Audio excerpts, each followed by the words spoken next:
말씀 시편 51편입니다. 시편 51편 5절로 6절입니다.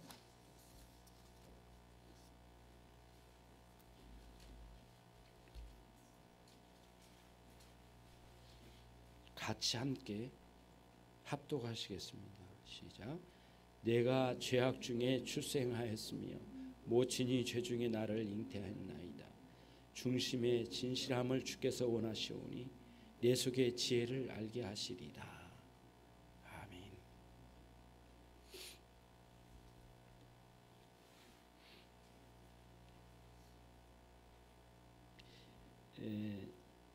죄인이 돌아올 때, 오늘은 네 번째 설교입니다. 다윗이 일생에 가장 부끄러웠던 그 범죄였습니다.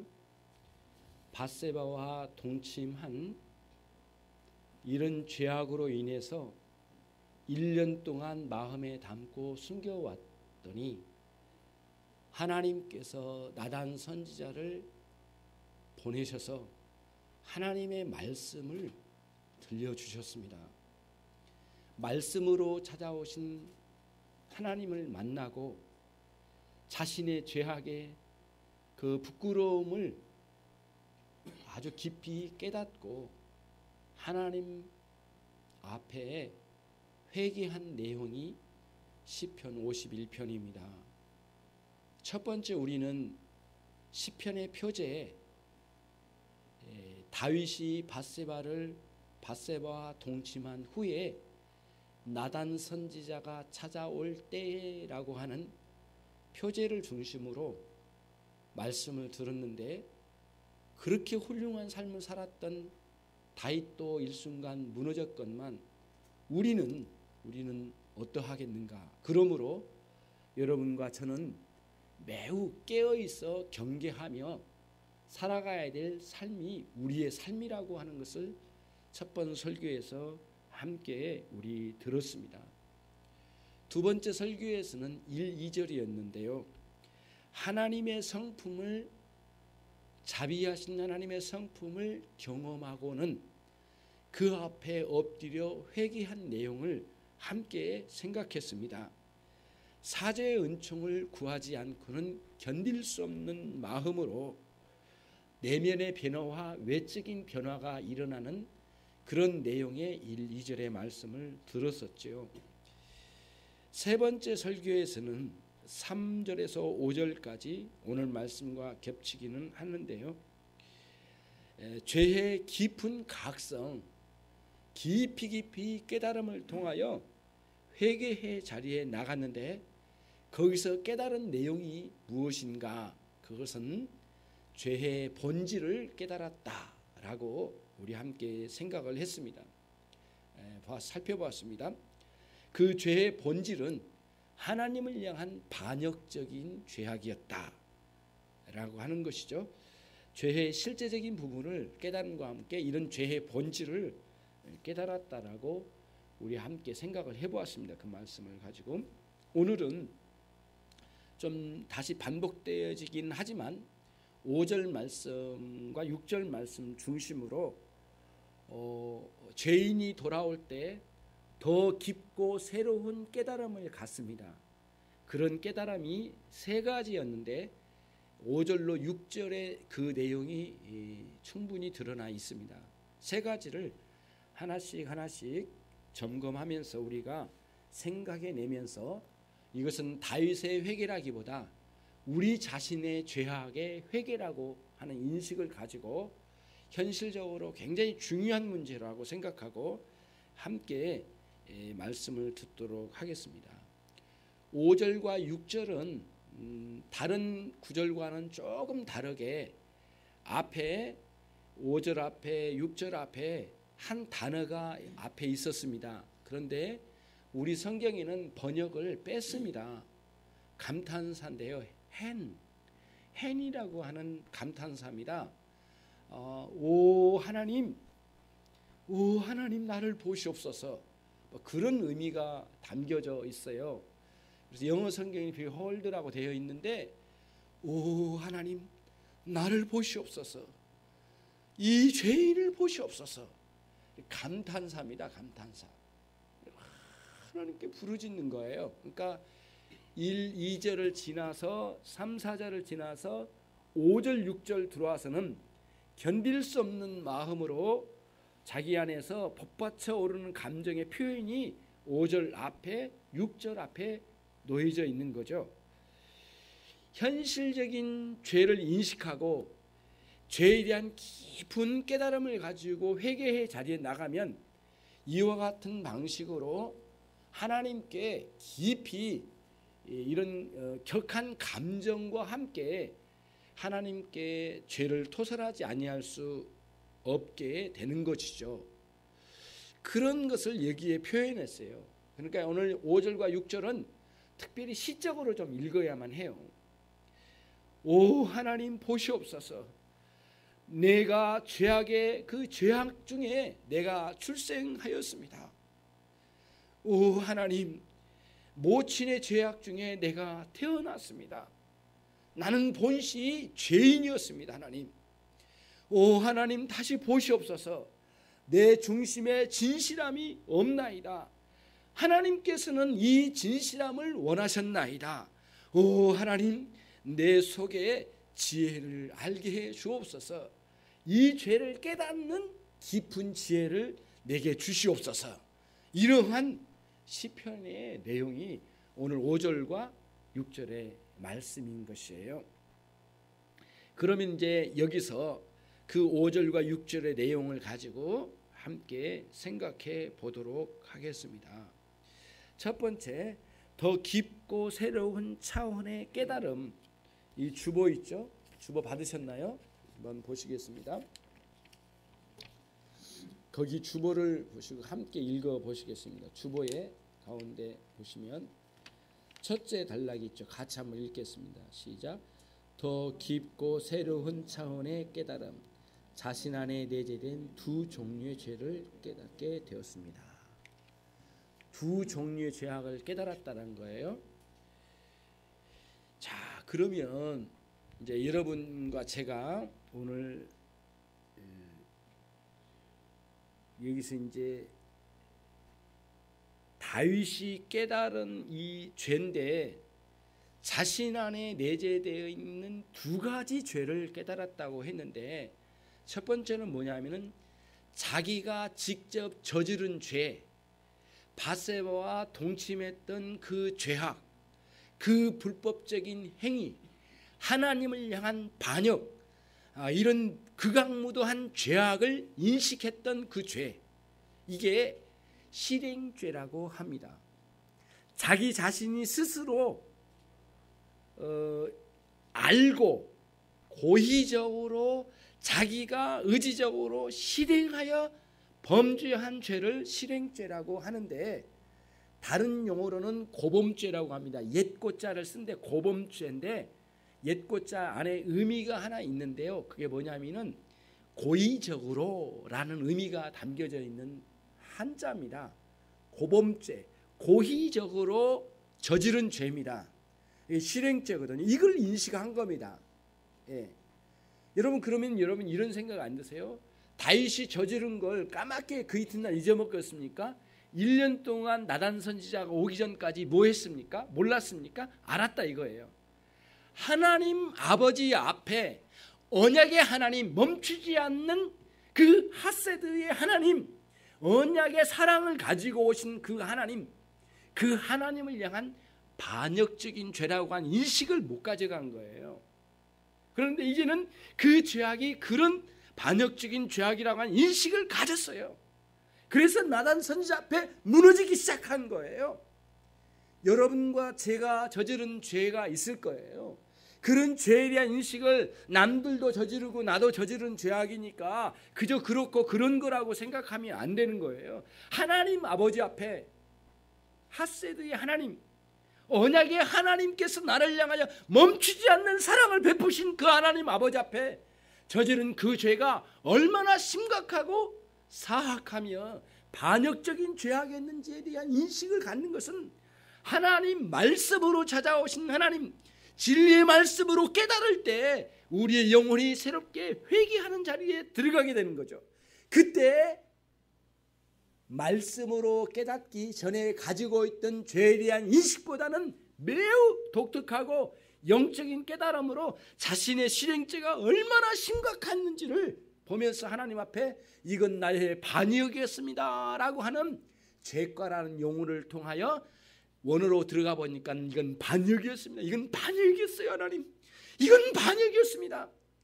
하나님께서 주시지 않은 것이 무엇인가요? 다 주셨는데도 불구하고 내 욕망을 따라서 저지른 이 불법적인 죄악은 하나님을 향한 반역이었다라고 이렇게 인식을 가져갔던 것이에요. 거기까지 생각하면 좋은데 그것도 참 훌륭하고 굉장한 회개인데 오늘은 다윗이 그 다음 죄에 더 깊이 숨겨진 죄를 실행죄 말고요, 더 깊이 숨겨진 죄를 고백하고 있어요. 그래서 여기서 표현이 시적인 표현이잖아요. 내가 죄악 중에 출생하였음입니다. 하나님, 이 눈물겹게 고백하는 거예요. 모친이 죄 중에 나를 잉태하였나이다. 문자 그대로 가면은 어머님을 욕하는 거거든요. 우리 어머님이 부정으로 바람 피워서 나를 낳았습니다. 그 표현이거든요. 사실은 문자적으로 가면. 그러나 그 의미가 아니에요. 지금 자신의 이 죄악을 토설하고 회개하는 거지 어머님의 죄를 고발하는 거 아니에요. 이 문맥 자체가. 실제로 그런 식으로 어머니의 죄를 고발하는 내용이라고 해석을 한 사람도 있지만 이 자유주의 신학자들이 아주 잘못되고 아주 경거망동한 사람들이 성경을 마음대로 해석할 때 오는 것이고 그게 아니에요. 여기서 말하고 있는 의미는 뭐냐 하면은 나는 태어날 때부터 죄인으로 태어났습니다. 그런 의미이고요. 또 하나, 내 안에 밧세바와 범죄한 동침한 그 음란한 죄악을 저지른 것 말고도 내 안에는 근본적으로 죄악 가운데 죄의 근성이 내 안에 있습니다. 죄의 근성이, 성향이 내 안에 깊이 잠겨 있습니다. 하나님 어찌합니까? 이거를 어찌합니까? 나도 어찌할 수 없습니다. 그런 맥락의 기도의 내용이에요. 그러니까 다윗이 자잘하게 회개의 자리에 들어가가지고 지금 여기서 고백하는 것은 자신 안에 깊이 내재되어 있는 지워지지 않는 숨어있는 죄에 대한 고백을 여기서 토설하고 있는 거예요.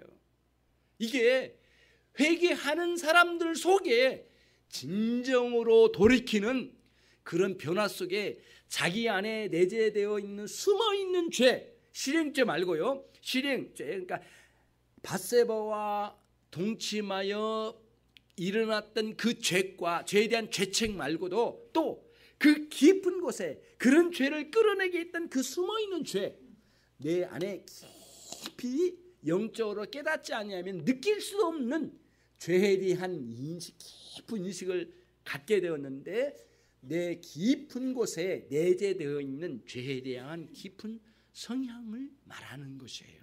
이거를 깊이 숨겨진 죄라고 말하는 것이에요.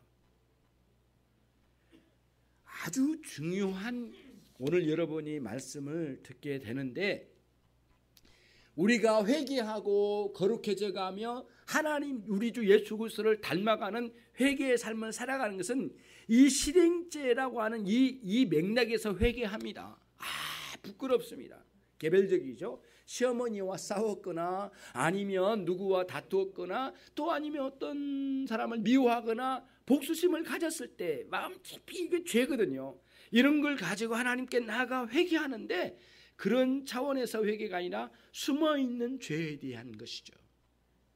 여러분께 말씀을 드린 거예요. 오늘 다윗의 말을 하지 말고요, 여러분과 제 안에 숨어있는 깊은 죄에 대한 인식 없는 사람은 참된 회개를 단 한 번도 해보지 못한 분들이에요. 그거를 여러분들이 깊이 인식을 해야 돼요. 자, 그러면 숨어있는 죄에 대한 성경적 증거를 찾아보도록 하겠습니다. 시편 19편 12절 말씀을 여러분 성경 찾을 수 있는 분들은 찾으시고요. 시편 19편 12절. 참, 거기 찾아보시면 19편 12절 같이 한번 읽겠습니다. 자기의 허물을 능히 깨달은 자 누구리요? 나를 숨은 소물에서 벗어나게 하소서. 자기의 허물을 능히 깨달을 자 누구리요? 나를 숨은 그 허물에서 벗어나게 하소서. 여기서 숨은 허물이라고 했는데 니스타롯이시라고 하는 그 단어인데요, 깊이 숨어있는 그 무엇이란 뜻이에요. 근데 지금 19장 19편 12절에서 죄를 고백하고 있는 중이거든요. 자기 안에 있는 깊이 숨어있는 그 무엇이라는 게 니스타롯. 평소에 알 수 없었어요. 영적으로 말씀의 깨달음을 통하여 도대체 알 수 없는 깊은 그 죄악이에요. 정말 심각한 이런 죄악이 내 내면에 깊이 잠재되어 있는 거예요. 이건 개별적인 죄와는 또 다른 면이 그 안에 있는 거예요. 이런 거예요. 그래서 총체적으로 내가 죄인이라고 하는 인식을 갖게 되는 것이에요. 욥기서에 매우 흡사한 고백이 나옵니다. 욥기서는 1장부터 42장으로 이루어졌어요. 욥기 1, 2장에서 욥이 완전히 패망하고 아들들이 죽고 전 재산이 날아가고 완전히 무너지는 장면이 나옵니다. 또 영적인 아주 심오한 내용도 나오는데 사단이 그것을 했으면 좋겠다고 하나님께 간청하고 또 그 일이 이루어지는 그 아주 그 영적인 세계의 깊은 내용도 나와요. 그건 그렇고요. 자기 아주 그 동방의 최고의 부자였던 욥에게 친구들이 찾아옵니다. 새 친구가 찾아와서 아주 그 인간의 그 몰골이 완전히 무너져서 욥 같지 않았다고 그랬어요. 친구들이 와서 옛날 욥 같지 않아요. 완전히 패망해서 무너져 있는 거예요. 그래서 욥을 위로해요. 그런데 위로만 한 게 아니고 새 친구가 욥에게 말해요. 욥, 친구, 이렇게까지 망해버릴 정도라면 친구에게 무슨 죄가 있는 것 같아. 회개해야 될 것 같은데 회개해 이 사람아. 이렇게 요청을 해요. 그런 내용이 있어요. 그리고는 욥은 뭐라고 하냐면 내가 특별히 범죄한 게 없는데 뭘 회개하는 말인가. 이런 논쟁이 3장, 4장, 5장 무려 37장까지 논쟁이 일어나요. 인간의 논쟁이에요. 회개해라. 회개할 거 없다. 인간의 판단에서 가지고 오는 논쟁이에요. 그런데 욥기 38장 1절에 말씀으로 찾아오신 하나님이 욥에게 이르시되라고 시작되면서 38장이 딱 시작됩니다. 그러면서 38장, 39장, 40장, 41장 무려 4장의 긴 내용에 거의 대부분의 내용이 하나님 말씀하신 내용인데 거의 대부분 하나님 질문으로만 말씀하세요. 이 세상을 조성한 이가 누구시뇨? 하나님 물으신 거예요. 욥에게 계속 물으셔요. 네가 지금 이렇게 살 수 있는 것은 누구 때문이뇨? 온 만물이 그대로 존재하게 된 것은 누구 때문이뇨? 이런 식으로 질문을 계속 던져요. 그때 말씀하신 여호와 하나님 아버지 앞에 욥이 완전히 무너지는 거예요. 개인적인 부흥을 경험해요. 하나님의 말씀을 직접 들었어요. 완전히 무너져요. 개인 부흥을 경험한 거예요. 엄청난 변화입니다. 그리고는 42장 1절로 6절에 가서 욥이 막 토해내놓고 있는 거예요. 회개가 터져요. 드디어 회개가 터져요. 오늘 다윗과 같은 회개예요. 예. 근데 오늘 다윗에 뭐라고 했냐면은 내가 죄악 중에 출생하였나이다. 오 하나님, 나는 모친의 죄 중에서 잉태되었나이다. 하나님, 나는 본시부터 죄인입니다. 이런 고백을 막 쏟아놓듯이 욥이 하나님께 고백을 해요. 예전에는 내가 하나님을 남이 들려준 소리에 들어서 하나님이 누구신가 이 정도 들었습니다. 그러나 오늘은 내가 여호와 하나님을 직접 배웠나이다. 막 무너지는 역사가 있는 거예요. 그리고는 42장으로 딱 끝내요. 이게 욥기서의 전체의 흐름이에요. 욥이 하나님을 크게 만난 사건이죠. 여러분과 저의 인생에 무엇이 잘못이냐고 사람들이 따지면 우리는 입을 열어서 말할 거예요. 내가 뭘 잘못했느냐 말할 수 있을 거예요. 수백 번 말해서 욥처럼 수십 장에 걸쳐서 이렇게 말할 수 있을 거예요. 그러나 여호와 하나님 아버지 앞에 우리가 서면 얼마나 부끄러운 존재인지, 존재 자체가 죄라는 거예요. 죄. 총체적인 죄인이라는 인식을 갖는 것이에요. 그러니까 다윗이 자신이 범죄한 이런 실행죄, 밧세바와 동침한 그 극악무도한 죄라고 하는 개별적인 죄에서 총체적인 숨어있는 죄까지로 들어가서 인식을 가져간 거예요. 이게 진정한 회개예요. 여러분, 단순히 하나님 잘못했어요, 하나님 이거 잘못했어요, 하나님 그것도 잘못했죠, 그렇죠 하나님, 이런 식으로 이딴 식으로 하는 회개가 아니란 말이에요. 처절하게 하나님 만남을 통하여 이루어지는 회개예요. 엄청나게 인생이 무너지는 경험을 하는 거예요. 거기서 욥이 그 욥기서 41장 6절쯤에서 뭐라고 고백하냐면, 여호와 하나님, 나는 티끌입니다. 티끌, 나라는 먼지, 티끌과 같은 존재입니다. 이런 고백을 해요. 그게 오늘 다윗이 고백한 것과 굉장히 흡사해요. 예. 지푸라기 같은 존재, 지렁이 같은 존재 인식, 이런 것들이 그냥 이렇게 표현인데요. 우리가 무슨 지렁이겠습니까? 무슨 지푸라기겠습니까? 말도 되지 않지만 이 인식이 하나님, 거룩하신 하나님 앞에 죄인이 꿇꾸라지 엎드렸을 때 오는 그 인식이에요. 여러분의 회개가 이런 단계에 들어가는 깊은 회개가 되기를 주님의 이름으로 축원합니다. 정말 회개의 역사가 있는 거예요. 그러니까 참 신앙을 가진 분들마다 꼭 이야기를 들어보면 이 회개의 자리에 들어갔다 나온 사람이에요. 제가 예전에 81년도에 기도원에 이렇게 70여 명 있는 암 환자들 안에 제가 있었어요. 저는 루마스 관절염이었고, 근데 그분들 중에 이렇게 인생의 절망적인 상황이 오면 모두 자동적으로 회개할 것 같죠. 천만의 말씀이에요. 반대로 가요. 왜 내 인생은 이렇게 망가졌습니까? 원망만 하는 거예요. 하나님께. 단 한순간도 회개를 못해요. 근데 어떤 분은 거의 거반 죽어가신 분이에요. 암 말기 3기 말기에다가 완전 죽어가신 분이에요. 그런데도 하나님을 만난 거예요. 처절하게 오늘과 같은 회개 역사가 일어나요. 막 무너지기 시작해요. 거기서 하나님을 놀랍게 만난 거예요. 그냥 단순히 병 고침 그 수준이 아니에요. 병도 고침 받고 뿐만 아니라 하나님의 커다란 만남을 통하여 인생을 새로 대전환을 하는 그런 분을 많이 보았어요. 여러분이 오늘 다윗과 같은 죄에 대한 인식이 오면 여러분 눈물 콧물 쏟으며 기도하지 아니할 수 없어요. 사람들이 옆에서 창피하다고요? 볼 것 없어요. 사람이 문제가 아니에요. 여호와 하나님 내 앞에 오셨는데요. 그런 무너지는 역사, 참된 회개의 역사가 여러분과 저에게 있어서 이런 말씀의 능력으로 새로워지는 놀라운 역사가 있기를 바랍니다.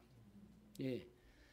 여기서 숨겨진 니스다롯, 숨겨진 허물이라고 했는데 니스다롯이라고 하는 이 숨겨진 죄에 대한 인식을 가져가는 놀라운 역사가 있길 바랍니다. 아주 비슷한 한 예만 한 가지 말씀드리면, 베드로가 예수님의 말씀을 듣고 이렇게 투망을 던져서 이제 예수님 말씀대로 이렇게 던져서 고기를 끌어올릴 때 깜짝 놀랐잖아요. 새벽이 맞도록 고기를 잡아보려고 했지만 못 잡았던 베드로가 주님 말씀에 아침에 찾아오셔서 이쪽에 던져봐라고 할 때 던졌는데 엄청난 고기를 만났단 말이죠. 일생을 통하여 이 고기잡이 어부였어요.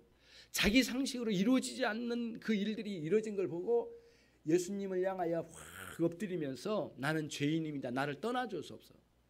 그러니까 신적인 권위 앞에 완전히 무너지는 거예요. 그러면서 두려워 떠는 마음이 그 안에 주어진 거죠. 이런 신앙적인 인식이 여러분과 저에게 있는데, 하나님을 아는 바른 인식과 나 자신을 바르게 인식하는 것이 동시에 일어나게 되는 것이죠. 그래서 오늘 다윗이 5절에서는 두 가지 죄에 대한 인식을 아주 분명하게 가져갔다. 영적인 말씀을 통하 영적인 깨달음을 통하여 왔다. 그걸 첫 번째고요. 두 번째는 뭡니까?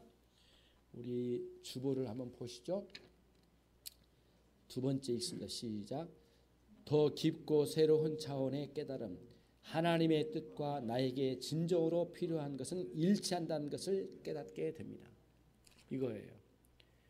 그러니까 다윗이 아주 깊은 깨달음의 세계로 딱 들어갔더니 자신 안에 원래 있어야만 했던 그 무엇과 내가 있어야 하는데 그게 참 내게 유익한 거였다는 거예요. 그리고 요거를 하나님께서도 본시 원하셨다는 거, 하나님 뜻이었다는 거예요. 본시 하나님의 뜻과 내가 갖춰야 될 이것과 일치했었다는 거예요. 근데 나는 욕망을 따라서 가면서 거짓되게 갔다, 그 뜻이에요. 그러면서 우리 내면 깊은 것에 있어야 될 게 뭐라고요? 오늘 6절 앞부분 같이 읽습니다. 시작. 중심의 진실함을 주께서 원하시오니. 중심의 진실함을 주께서 원하십니다. 그런 고백이에요. 중심에. 이게 중심이라고 해야 되는데요. 여기에 투호트라고 하는 중심인데요. 이 중심은 이제 어떤 거냐면은 원래 단어는 신장, 콩팥. 우리가 이제 신장이라고 하잖아요. 콩팥이라는 단어예요, 여러분. 근데 왜 이 단어를 썼느냐면은 유대인들이 가지고 있는 관념이 있어요. 우리 관념에는 우리 영혼이, 인간의 영혼이 어디 있을 것 같아요? 마음 깊은 영혼이 어디 있을 것 같아요? 우리 심장에 있을 것 같다는 말을 많이 하잖아요. 심장에 있을 거다. 그런 말을 많이 쓰잖아요. 그러니까 우리 문화권에서는 심장이 뭐 어디 있는 건 아니잖아요. 영혼 어디 있다 말할 수 없는 거거든요. 그러나 우리가 서로 느낌이나 감으로 우리 문화권에서는 우리 심장에 영혼이 있다라고 이런 식으로 감을 잡잖아요. 근데 이스라엘 사람들은 콩팥에 있다고 생각해요. 왜 하필이면 밑에 콩팥일까? 이런 생각이 되는데 많이 의아심이 있지만은 아무튼 유대인들은 그래요. 그래서 때로는 콩팥이라고 투호트라고 하는 단어가 콩팥이란 말로 쓰고 또 때로는 내장이란 말로도 쓰여지는데 여하튼 우리 내장 콩팥에 영혼이 있을 거다라고 유대인들이 생각을 했어요. 그래서 항상 무슨 다짐을 하면 우리는 이렇게 다짐을 하듯이 그러잖아요. 이렇게 목숨을 걸고 다짐한다 이러는데 그는 심장에 손을 얹고 다짐하듯이 이렇게 말을 하는 거 이제 그런 컨셉이 있었어요. 충분히 우리는 알기는 좀 많지는 않지만 뭘까? 기본적으로 콩팥 어간에 이제 자손을 낳을 수 있는 기능이 이 밑에 어디 부분에 있지 않을까? 그래서 영혼도 이쪽에 있지 않을까? 이런 인식을 가져갔던 것 같아요. 그래서 그 깊은 곳에 영혼 깊은 곳이에요. 근데 그거를 오늘 우리는 중심이라고 했는데 아주 깊고 깊은 곳에 우리 영혼에 신령 깊은 곳에 진실함이 있기를 하나님이 원하셨대요. 그거를 지금 다윗이 여기서 보고 있는 거예요. 그러면은 문제가 굉장히 심각한 상황이에요. 하나님께서는 내 인생 가운데 내 깊은 영혼 깊은 곳에 진실함을 원하셨건만 나는 뭐예요? 정말 처절하게 죄 가운데 떨어져 있는 거예요. 본시부터 죄인이었고요. 어머니 뱃속에서부터 죄인한 인식을 가진 거예요. 그런 인식이에요. 얼마나 이 마음이 아프겠어요, 여러분. 하나님 원하신 건 내 인생의 진실함이었는데 그런데 나는 사실은 뭐예요? 인식 지금 두 가지를 가져간 거예요. 하나님 원하시면 이 진실함이었는데 내 영혼 깊은 게 진실함이었는데 실상은 뭐예요? 내가 우리 어머님의 출생할 때부터 나는 죄 중에 있었고 그리고 내가 죄 중에 잉태되었고 본시부터 나는 죄인이었습니다. 이 두 가지의 큰 깨달음이 엄청난 고뇌를 가지고 오게 한 것 같아요. 다윗에게 영적인 깨달음 속에. 그래서 5절 앞에도 오 하나님 보시옵소서, 6절 앞에도 오 하나님 보시옵소서 가슴을 치면서 통곡하면서 자신의 죄에 대한 인식을 가져가며 여기에 고백하고 있는 거예요. 하나님 원하신 것은 우리 안에 진실함이었어요. 진실함. 여러분 성경에서 말하는 진실함과 우리 사람들이 말하는 진실함의 차원이 달라요. 차원이 달라요. 우리 사람들이 말하는 진실함이라고 하는 것은 뭐 솔직하고 이렇게 마음의 진실한 것, 태도를 보이는 것이 진실함이잖아요. 성경에는 전혀 달라요. 완전히 진실함이 달라요. 뭔 줄 아세요? 하나님 말씀에 딱 맞는 게 진실함이에요. 하나님을 향해서는 진실함이라기보다는 신실하신 하나님 이런 말을 많이 쓰잖아요. 우리가 보통 많이 쓸 때 신실하신 언약의 말씀에 대해서 온전히 실행하신다, 거짓이 없으시다, 그런 말씀을 쓸 때 신실하심이라고 쓰는 거예요. 그러니까 우리가 쓰는 용어들을 아무 데다나 막 쓰는 게 아니고요. 여호와는 신실하신 하나님이시다 이런 표현할 때는 그분은 언약의 말씀을 결코 어기지 아니하신다 그런 말과 같은 거예요. 동격이에요. 그럼 여기서 진실함은 뭐냐면 여러분과 제가 하나님의 말씀에 똑같은 그 말씀에 온전히 순종해서 살아가는 그 삶, 내면도 그렇고 외면도 그렇고 하나님의 말씀에 맞는 것, 그 맞는 삶, 전적인 것, 이걸 여기서 말하는 진실함이에요. 하나님의 말씀을 떠난 어떤 진실함도 진실함이 아닌 거예요. 성경에서 볼 때는 그런 차원으로 가는 거예요. 왜냐하면 이 진리, 하나님의 말씀은 진리이거든요. 진리로 말미암아 거룩해져 가고요. 진리로 말미암아 생명적인 요소가 주어지기 때문에 이 진리는 우리에게서는 떠나서는 안 돼요. 진리와 상반돼서는 안 돼요. 근데 다윗은 그런 삶을 살았다 이거예요. 한순간 그거를 느낀 거예요. 그러면서 하나님께서는 내 영혼 깊은 곳에 그 진실함을 원하셨건만 나는 본시부터 태어날 때부터 죄 중에 있었나이다 라고 고백을 하면서 그 죄인과 진실함 사이에 엄청난 격차에 고뇌하고 있는 장면이 나오는 거예요. 여러분이 이런 회개 가운데 있다면 얼마나 마음 아픈 일이겠습니까? 저절하게 마음 아픔이죠. 진실한 자는요, 거짓된 행위, 외식적인 종교 활동 거기에 만족할 수가 없어요. 이렇게 예배만 드리고 여러분 회개 없는 삶을 살아갈 수 없어요. 그렇지 않아요. 겉으로 포장하는 종교 생활로 만족할 수 없어요. 열심히 봉사하는 거 만족할 수 없어요. 많이 헌금하는 거 만족할 수 없어요. 내 전 존재가 진실함으로 하나님의 말씀을 따라 살아가는 존재로 살아가기를 원하는 그런 자리에 나가지 않으면 견딜 수 없는 가운데 있게 된다는 것이에요. 이게 두 번째 새롭고 깊은 깨달음이 되었던 것입니다. 세 번째입니다. 여러분 보시죠. 셋째 같이 읽습니다. 시작. 더 깊고 새로운 차원의 깨달음, 자기의 능력의 한계를 알고 영적인 깨달음의 지혜, 즉 하나님의 지혜를 구하게 됩니다. 자기의 무능을 발견한 거예요. 와, 이거는 어찌할 수 없구나. 인간이란 존재가 이 안에서 들끓고 있는 죄의 역사를 어떻게 알 수 없구나. 내 힘으로 또 너무 깊이 숨어있는 이 죄까지 내가 파악도 못하고 있구나.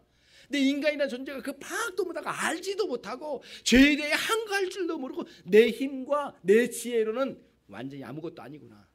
내 무능함을 발견한 거예요. 그러면서 내 속에 지혜를 알게 해 주시옵소서. 하나님의 지혜입니다. 하나님의 지혜요. 단순히 뭐 지식적으로 잘 깨달아서 지혜를 갖는 그 차원의 지혜 아니에요. 이 지혜는 뭐냐면 오늘날 우리 문맥으로 말하면 성령께서 말씀으로 영혼 깊이 깨닫게 해주시는 부흥의 역사, 개인적인 부흥의 역사를 통하여 갱신시켜주는 놀라운 성령의 내적인 역사예요. 이게 그 지혜예요. 성령의 내적으로 역사예요. 그래서 여러분 잘 아실 거예요.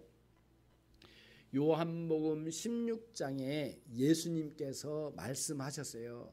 보혜사 성령님이 오시면 세상의 죄에 대하여 책망하시긴다 말씀하셨죠. 그렇죠? 그 다음에 뭐였죠? 죄에 대하여 책망하실 거고 또 뭐예요? 의에 대하여 책망하시고 또 뭐예요? 심판에 대해 책망하시고 세 가지가 이루어진대요. 성령님이 오시면 딱 이거예요. 지금 이 지혜예요. 하나님의 지혜는 그거예요. 성령님이 오셔서 죄에 대하여 책망하시고 두 번째는 뭐예요? 의에 대해 책망하시고 세 번째는 심판에 대해 책망하신대요. 근데 우리 번역이 조금 조금 그 의미가 전달이 잘 안 돼요. 그 책망이란 단어가 엘렌코라고 하는 단어인데요. 책망이란 단어의 의미도 있는데 거기서는 책망이라기보다는 깊이 깨달아 지적하시고 그런 뜻이에요. 깊이 알게 하시고 요 의미도 있어요. 고발하시고. 여러분 그 신문 기자가 어떤 사건을 기사화시키잖아요. 그때 쓰는 게 엘렌코예요. 굉장히 중요한 거예요. 그러니까 어떤 사실을 확 드러내는 거예요. 성령님이 오시면 여러분 안에 이 세상에 있는 죄를 딱 꽂아서 드러내신다는 말씀으로 꺼내서요. 여러분이 이 예배당에 오기 전까지는 몰랐던 죄인데 성령께서 말씀으로 깨닫게 해주신 거예요. 나단 선지자가 오기 전까지는 다윗도 그랬단 말이에요. 내가 1년 동안 숨겨왔어요. 다윗이. 그리고 숨겨오고 또 숨겨봤어요. 나단 선지자가 하나님 말씀을 딱 줄 때는 완전히 무너지면서 성령의 역사하심으로 엘렌코 확 드러낸 거예요. 책망의 수준이 아니에요. 의에 대해서도 마찬가지예요. 의를 어떻게 책망해요? 의를 여러분에게 깨닫게 해주신다는 거예요. 심판, 최후에는 그대로 가면 심판이 있을 거라고 하는 것을 완벽하게 우리 안에 이 영혼 깊이 인식시켜주는 놀라운 역사가 성령의 역사하심으로 있게 된다는 거예요. 그거를 예수님께서 말씀해 주시고 성령, 보혜사 성령을 약속하셨어요. 여러분과 저에게 직면한 모든 상황이 있는데 이런 차원에서 회개의 자리에 나가는 여러분 되시길 바랍니다. 말씀을 딱 정리를 해봅니다. 첫 번째는 깊은 하나님의 말씀으로 인해서 두 가지 죄에 대한 인식이 들어온다 이거예요. 하나는 뭐예요? 실행죄. 두 번째는 뭐예요? 숨겨진 죄. 아주 깊이 숨겨진 죄, 그 인식. 그리고 두 번째가 이제 뭐였죠? 그게 더 깊은 깨달음을 통하여 내 안에 진실함을 하나님이 원하셨구나. 이걸 깨닫는다는 거예요. 다시 말하면 하나님 뜻과 하나님 나를 향하여 원하신 것과 내가 진정으로 필요한 것은 맞아떨어진다는 거예요. 이게 분리되지 않는다는 거예요. 욕망 때문에 죄를 범하다 보니까 이게 어장났던 문제이지만 본심은 같았다라는 뜻이에요. 세 번째, 아주 깊은 깨달음을 갖게 되는데 내가 이 죄에 대하여 너무너무 무능한 존재라는 사실을 깨닫게 되고 그 가운데 성령께서 놀랍게 역사해 주시는 하나님의 매우 독특하고 특별한 지혜를 구하지 않으면 못 견디는 마음이 이 안에 일어나게 된다는 거예요. 그게 다윗이 5절 6절에서 여기서 이제 고백하고 있는 내용이고 아주 그 감탄사가 앞에 있으면서 아주 격한 마음으로 하나님께 부르짖는 거예요. 내가 이렇게 심각한 죄인이었습니다. 그리고 나에게는 이와 같이 진실함이 필요했는데 하나님 뜻이었고 내게도 이게 필요합니다. 그리고는 하나님의 지혜를 구하는 그 자리까지 나갔던 거예요. 여러분께서 말씀으로 찾아오신 하나님에 의하여 이런 충분하고 놀라운 회개의 역사가 있어서 개인적인 부흥의 역사가 여러분 가운데 있기를 주님의 이름으로 축원합니다. 기도하시겠습니다.